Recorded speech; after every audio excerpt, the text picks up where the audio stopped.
Rachael Blackmore, the Cheltenham Festival is within touching distance. Can you believe that this is going to be your 8th time going to the festival with rides?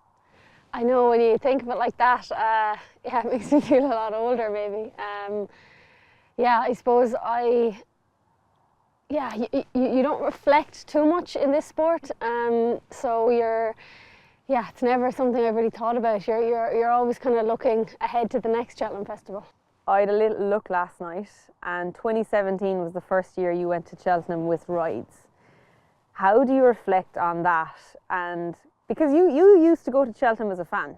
Yeah, it's such a different Cheltenham experience, you know, going as a spectator, as a fan, looking in at the parade ring and, you know, longing to be in there, I suppose, but never really thinking that that was going to happen.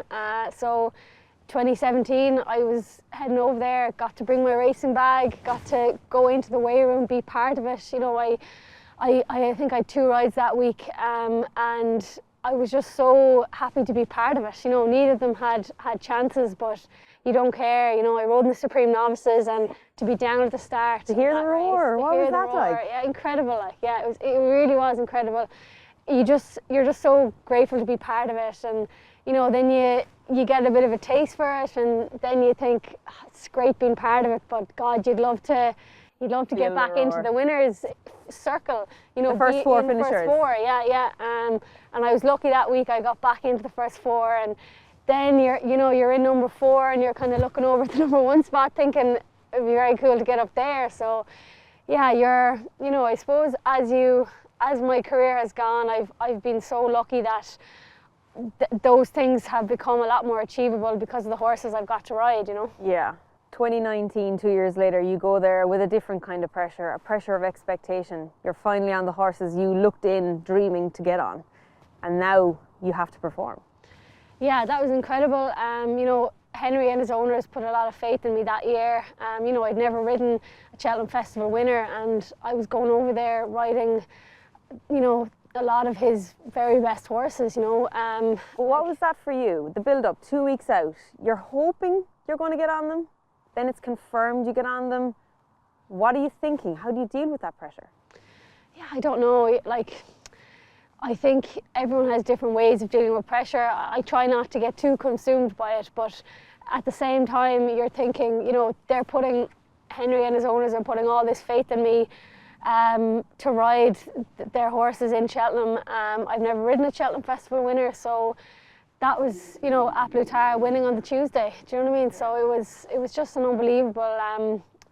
It was an unbelievable relief as much as anything, I suppose, to be able to repay their faith in me and ride a winner in Cheltenham. And then the winners just came like a monsoon. It just started to trickle. One horse came along, then the good horses come along, and you go from having the elation of riding a Cheltenham winner to nearly having relief at getting a Cheltenham winner. Yeah, it was.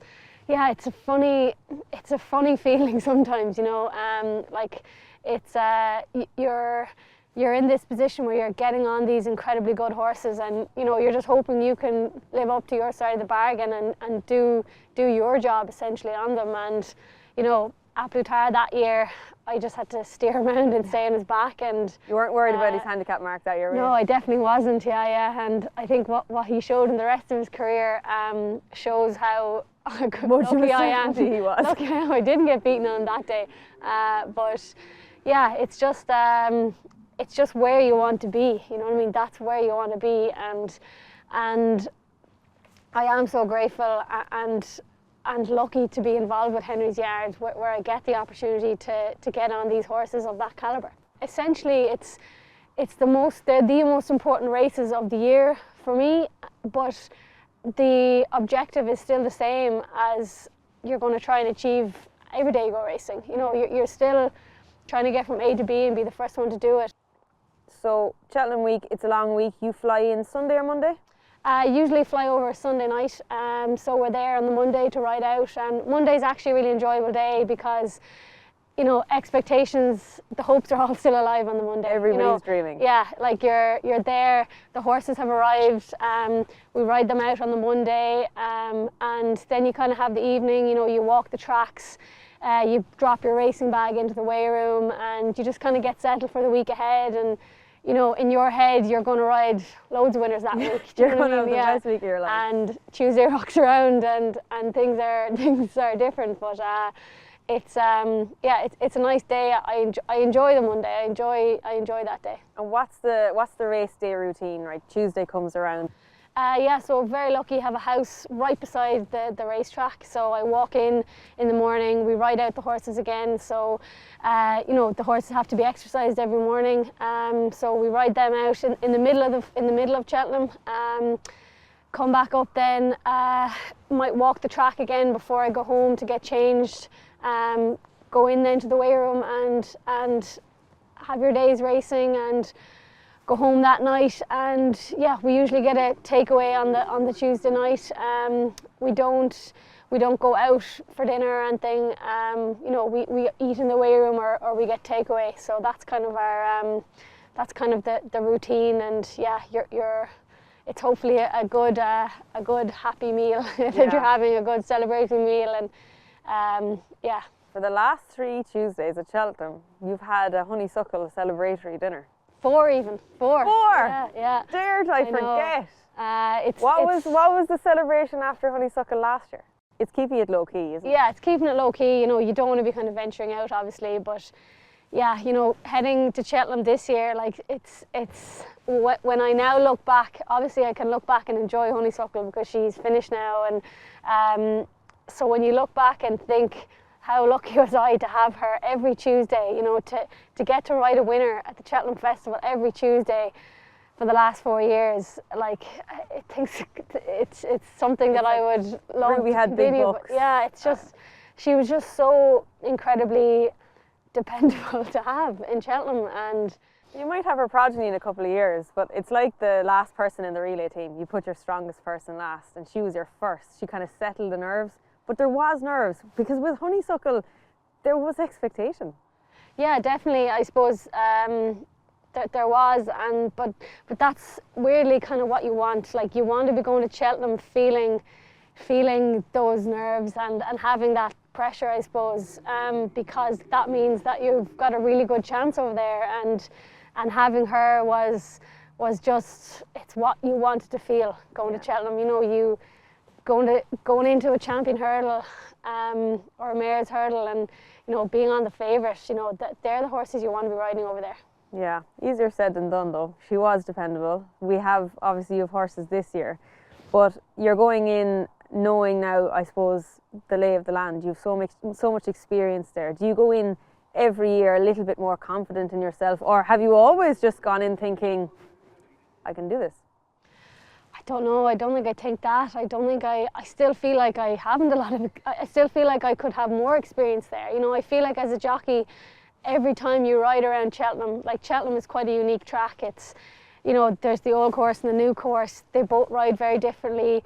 So, you know, even from when you were riding, like every time you ride, you learn something new about a track, about other horses around you, about other jockeys. So you never really feel like, I don't feel experienced over there, you know, but it's just a great place to be heading. I think that's what might set a couple of you apart though, is because you're always learning and the hunger to always find something different. When you were the kid looking in at the APs and the Rubies and the Barrys, wanting to be on the back of a horse, they inspired you. Are you conscious that now you get the leg up at the Cheltenham Festival Coliseum, as we call it, that there are kids looking over the white railing at you, thinking and dreaming that they could be you? Yeah, like it's such an honour and a privilege to be that person, but at the same time I try not to think about that in a way, because I'm doing it for myself, selfishly, you know what I mean? I want to ride winners for me and for owners and connections, and like you have a job, but mainly for me. Like I want to ride winners in Cheltenham, and if the knock-on effect of that is inspiring other people, like that's incredible, and I feel very lucky that I am that person that can do that. Would you say you're pretty much living that dream? Incredibly like I've said this before, but like I'm living a dream that I never even my brain never even dreamt I could be living. It's like when I was in Cheltenham as a spectator, I dreamt of riding in Cheltenham someday. You know what I mean? That was an achievable dream in my head. Like I'd love to get a ride here and ride here. And even at that, it was going to be very difficult to do.